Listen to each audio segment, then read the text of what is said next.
They're the words no expecting parent ever wants to hear. The news that their child will not be continuing on the journey that is life. And experts say miscarriage and even early infant loss happen quite frequently, but are rarely discussed, mainly because of the shame and stigma that surrounds them. But tonight, a brave group of women sit down with our Annie Moore to share their stories of heartbreak and hope. Miscarriage, it happens to an astounding 1 in 4 women, and early infant loss, 1 in 250 women. For generations, these issues have been hidden in the shadows.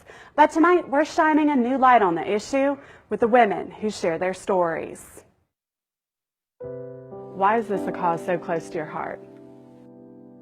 It's a cause that's close to my heart because I lost my daughter Harmony 5 years ago, and there were no resources in Raleigh County. There were no support groups, and I needed to find other ladies to talk to. I was struggling mentally, physically, spiritually, and so we started a support group, and through the years I've met every one of these ladies, and they have helped me walk through my journey. It's a really lonely journey, so it's nice to know that you have other ladies that you can talk to. Do you think hospitals help or hurt the experience after a stillbirth or a miscarriage? They took pictures of them. We probably got 20, 30 pictures of them that they had printed and mailed to us. Like, we wouldn't have had any of those things. Things that we would have never even considered to do.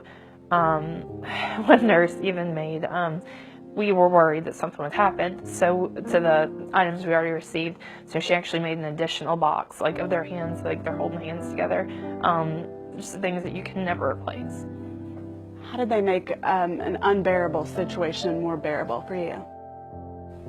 I got to rock Phoenix and read him stories, and we listened to songs that I thought he would have liked, and there was just things that if I would have had minutes or even hours, we wouldn't have been able to do the things that were important. And also it allowed me to recognize and to come to terms with the fact that this was happening and that I was going to have to say goodbye, and it allowed me the time to do that. Where do you see the greatest need for and support for women after that experience? I had a family member go to my house and close my daughter's door and put all the baby things away.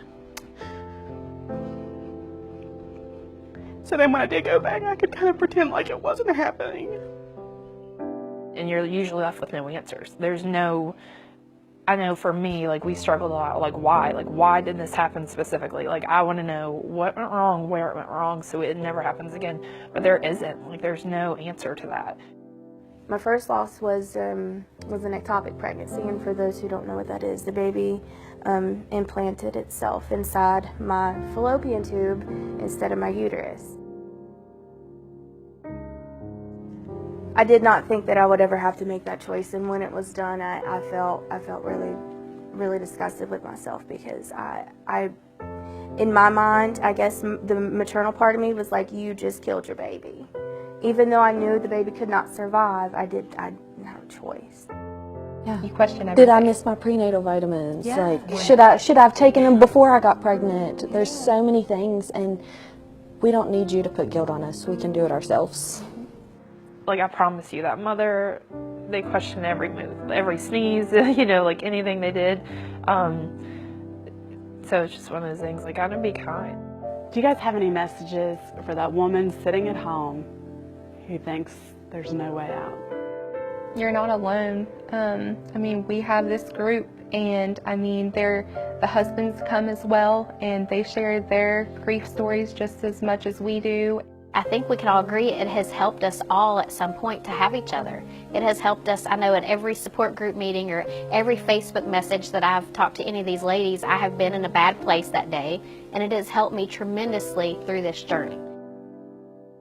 Now, the women we spoke with tonight are part of a support group called Harmony's Breath. To learn more, you can find them on Facebook. All right, thank you, Annie. And for our full half-hour special on this topic, tune into WVVA Saturday night at 7. We'll hear more from these women who are telling their stories and talk to local doctors in the field with their insights on miscarriage and early infant loss.